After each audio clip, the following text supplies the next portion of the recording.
Alhamdulillahi Rabbil Alamin. Nahmaduhu wa nasta'inuhu wa nastaghfiruhu wa na'udzu billahi min sururi anfusina wa min sayyiati a'malina. May yahdihillahu fala mudhillalah wa may yudlil fala hadiyalah. Asyhadu an la ilaha illallah wa asyhadu anna Muhammadan abduhu wa rasuluh.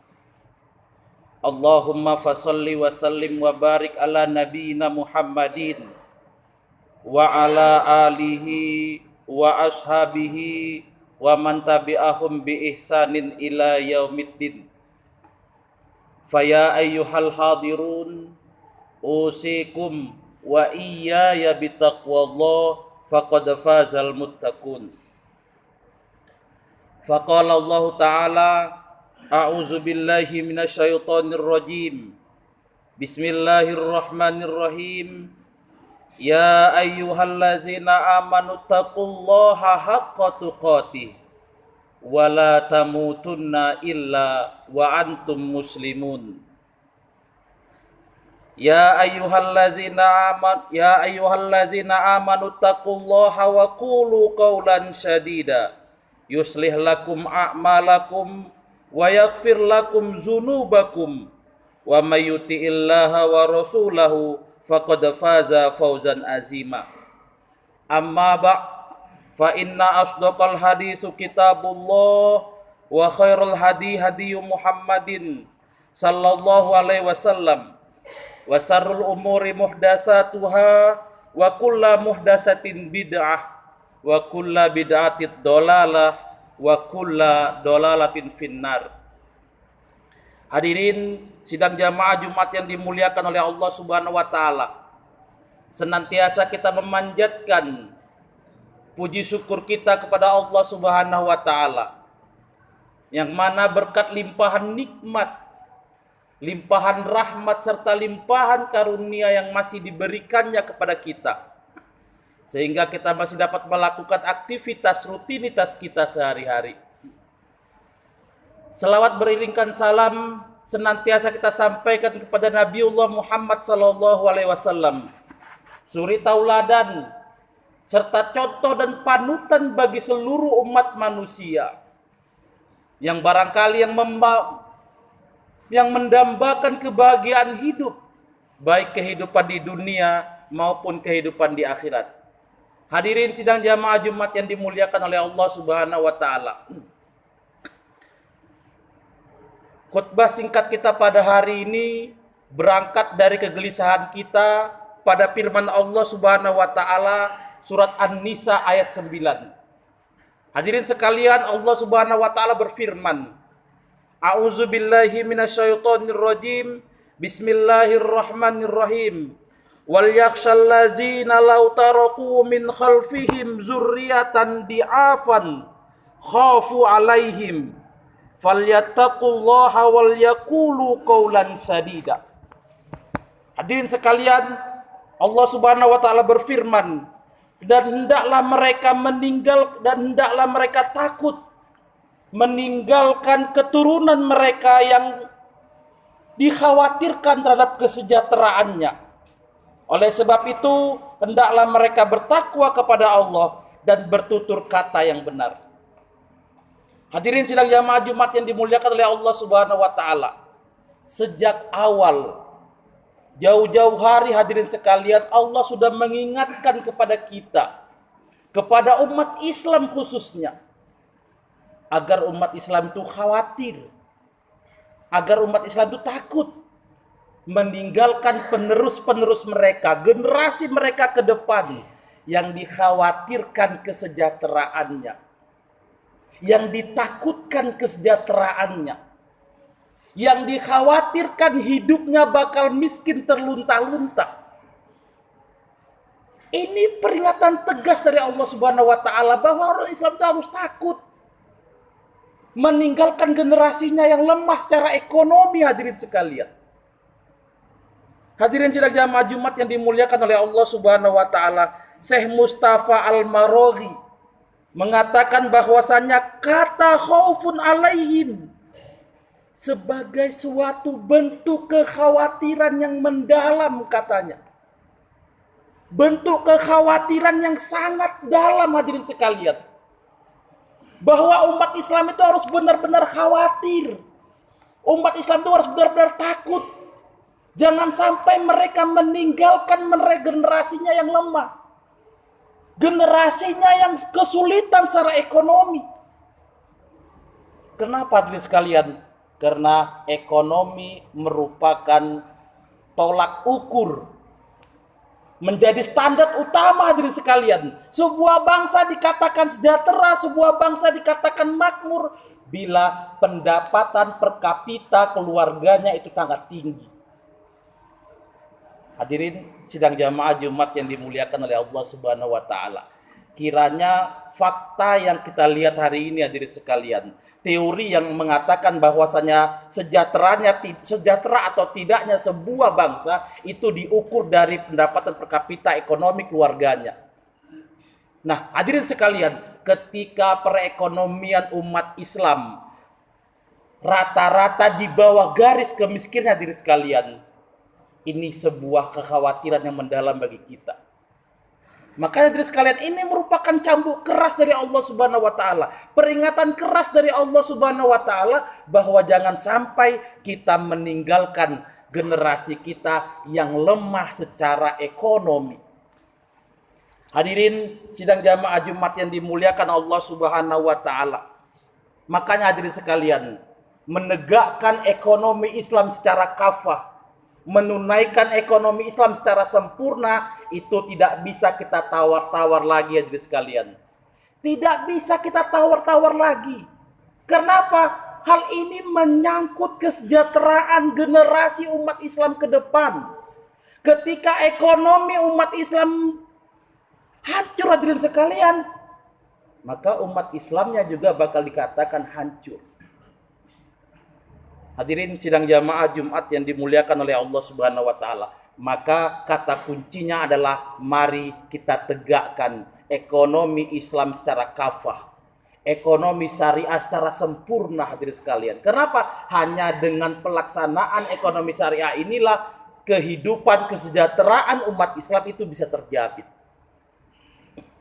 Hadirin sidang jamaah Jumat yang dimuliakan oleh Allah Subhanahu wa taala.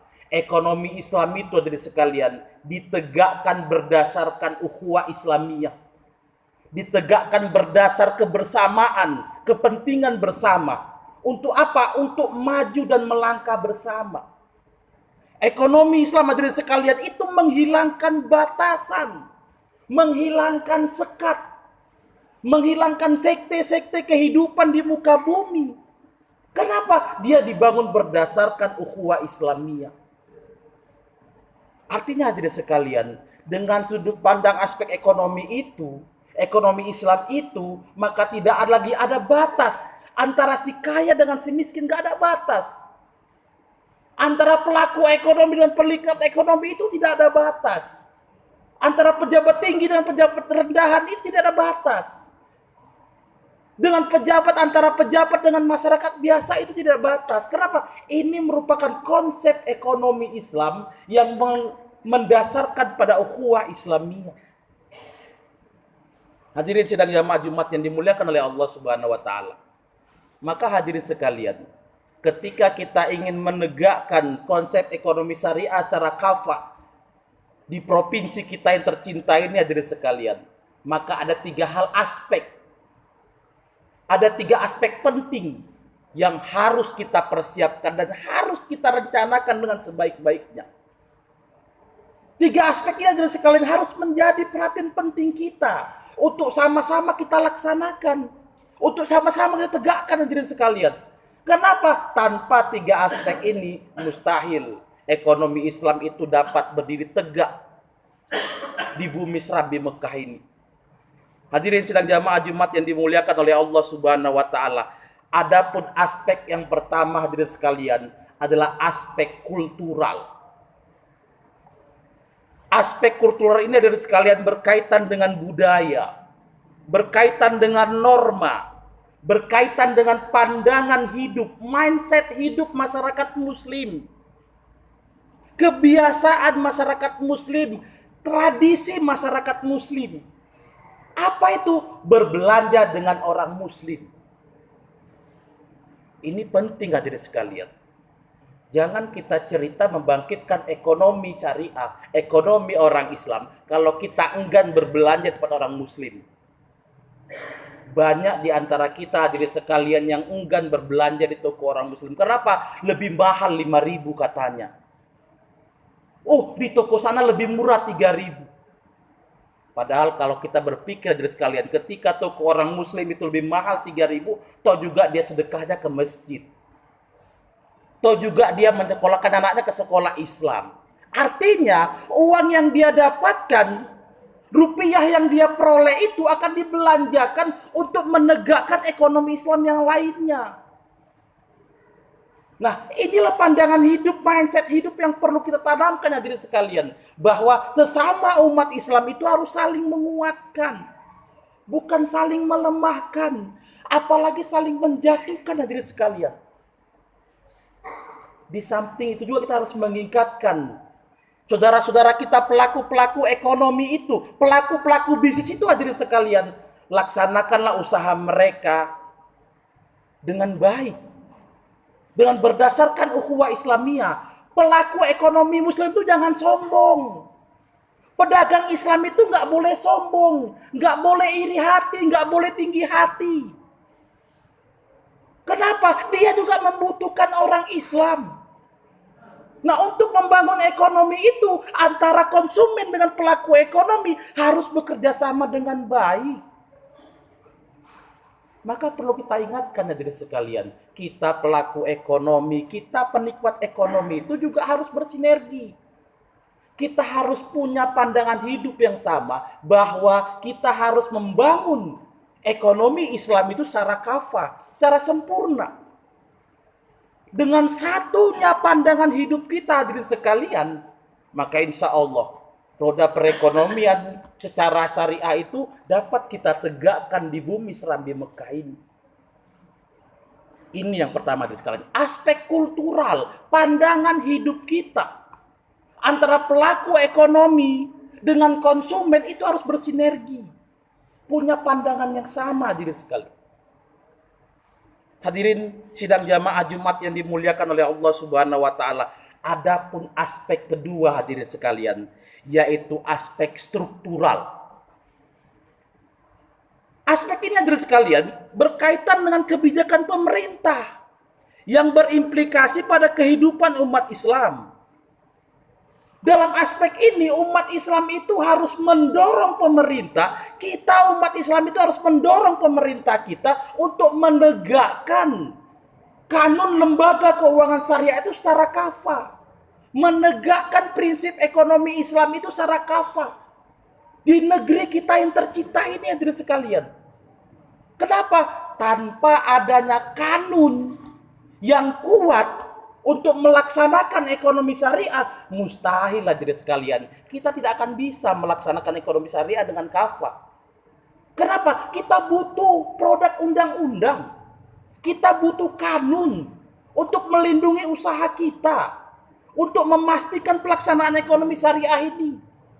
Tanpa adanya undang-undang, tanpa adanya kanun, sulit sekali hadirin sekalian. Hadirin sidang jamaah Jumat yang dimuliakan oleh Allah Subhanahu wa taala. Alhamdulillahnya provinsi kita ini sudah melahirkan satu kanun yang namanya kanun lembaga keuangan syariah hadirin sekalian. Yang mana dengan kanun itu kita berhasil mendepak bank konvensional untuk keluar dari Aceh. Ini sebuah kebanggaan hadirin sekalian. Artinya hadirin sekalian, kita bisa menjamin bahwa bank yang ada di Aceh itu merupakan bank syariah. Bank yang benar, bukan bank yang konvensional. Nah, ketika ini kanun dilaksanakan diri sekalian, maka kita selaku masyarakat Aceh harus mendukung dengan sepenuhnya. Persoalannya hadirin sekalian, banyak umat Islam itu yang merasa keberatan dengan produk lembaga keuangan syariah ini. Dengan produk bank syariah ini hadirin sekalian, banyak umat Islam yang keberatan.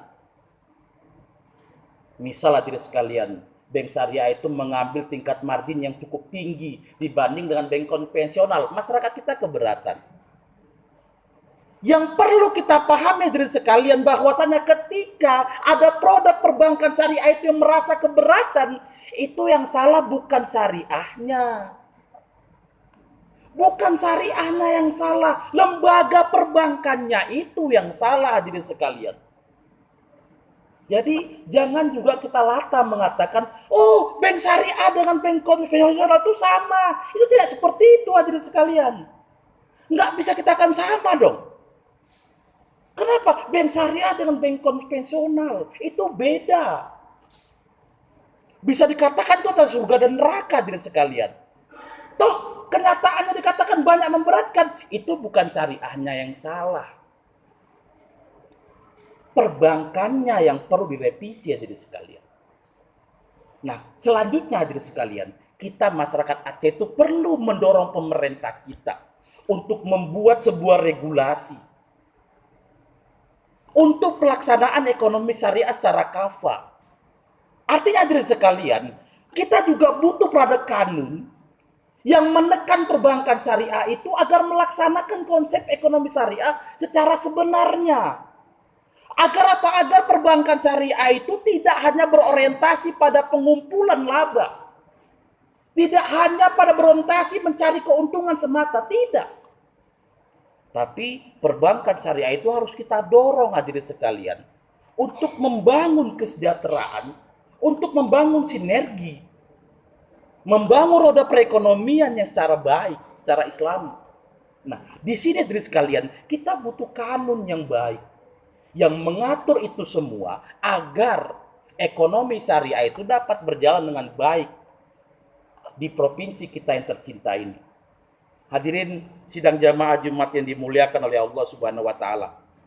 Sekali lagi kita katakan hadirin sekalian bahwa syariah itu baik hadirin sekalian.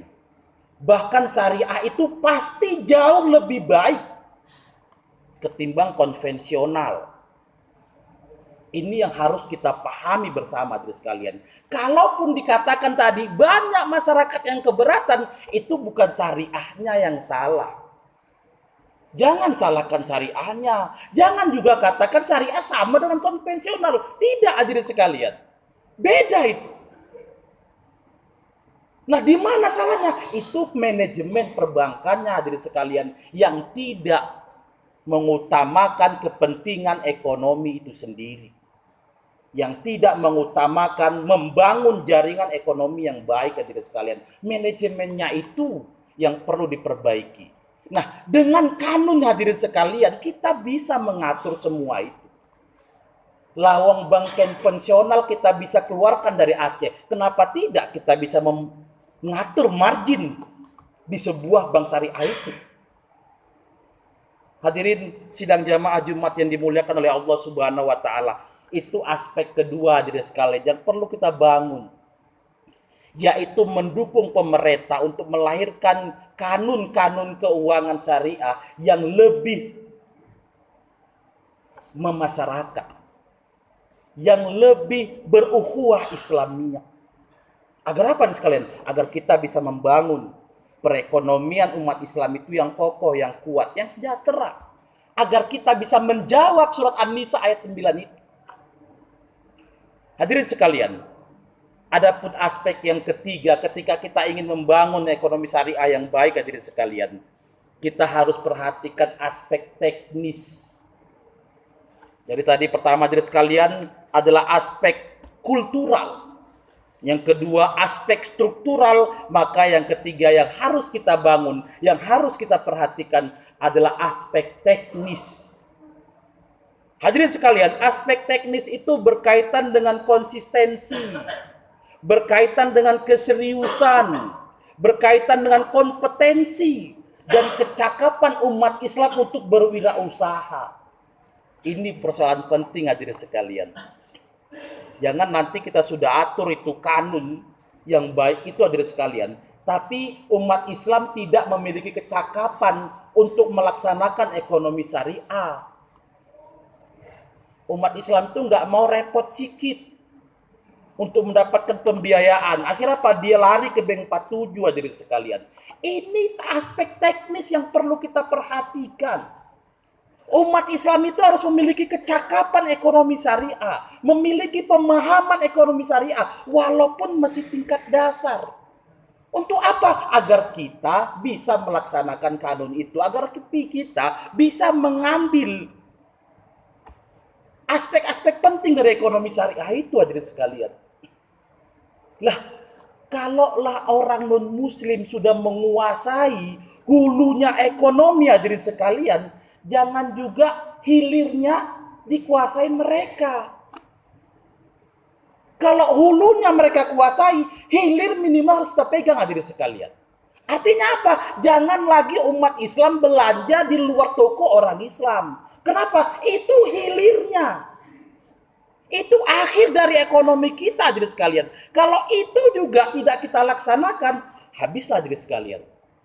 Ekonomi syariah itu habis. Percuma dong kita mengaji, percuma dong kita mendengar khutbah Jumat kalau kita tidak memiliki kecakapan sosial. Kalau kita tidak memiliki pemahaman teknis tentang ekonomi syariah, hadirin sekalian. Hadirin sidang jamaah Jumat yang dimuliakan oleh Allah Subhanahu wa taala. Sebagai kesimpulan, hadirin sekalian, dari pertemuan kita pada khutbah Jumat yang berbahagia ini, hadirin sekalian, mari sama-sama kita pahami benar ancaman sampaian yang disampaikan Allah Subhanahu wa taala dalam surat An-Nisa ayat 9 itu. Bahwa umat Islam itu harus khawatir, harus takut meninggalkan generasi penerus mereka yang miskin terlunta-lunta. Kenapa? Karena dikhawatirkan kesejahteraannya, hadirin sekalian.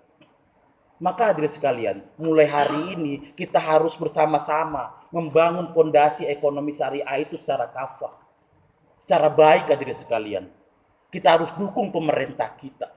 Kita harus ingatkan pemerintah kita bahwa mereka punya tanggung jawab besar untuk membuat sebuah kanun lembaga keuangan syariah yang baik. Untuk apa? Untuk mendukung pelaksanaan ekonomi syariah itu sendiri. Kita juga orang Islam itu harus cerdas. Melihat mana yang syariah, mana yang tidak syariah. Mana yang orang Islam, mana yang bukan orang Islam. Kenapa tidak sekalian? Karena itu merupakan bagian dari upaya kita membangun ekonomi syariah. Membangun kekuatan ekonomi di kalangan umat Islam. Fa'tabiru ya ulil absor la'allakum tattaqun.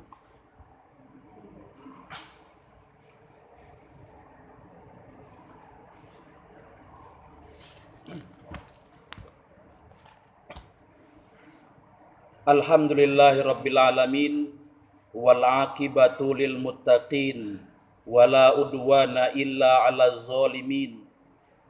Wassalatu wassalamu ala nabiyyina Muhammadin wa ala alihi wa sahbihi ajmain. Asyhadu an la ilaha illallah wahdahu la syarikalah al-malikul haqqul mubin. Wa asyhadu anna Muhammadan abduhu wa rasuluhu al-mab'uts rahmatan lil alamin. Amma ba' fa ya ayyuhal ikhwan ittaqullaha haqqa tuqati wa la tamutunna illa wa antum muslimun. Faqala ta'ala innallaha wa malaikatahu yusholluna 'alan nabi ya ayyuhallazina amanu shollu 'alaihi wa sallimu taslima. Allahumma sholli ala Muhammad wa ala ali Muhammad kama shallaita ala Ibrahim wa ala ali Ibrahim wa barik ala Muhammad wa ala ali Muhammad kama barakta ala Ibrahim wa ala ali Ibrahim innaka Hamidum Majid. Allahumma ighfir lil muslimina wal muslimat wal mu'minina wal mu'minat al ahya'i minhum wal amwat innaka sami'un qaribun mujibud da'wat. Rabbana ighfir lana wa li ikhwanina allazina sabaquna bil iman wa la taj'al fi qulubina ghillan lil ladzina amanu Rabbana innaka raufur rahim. Rabbana zalamna anfusana wa illam taghfir lana wa tarhamna lanakunanna minal khasirin. Rabbana atina fid dunya hasanah wa fil akhirati hasanah wa qina azabannar. Walhamdulillah.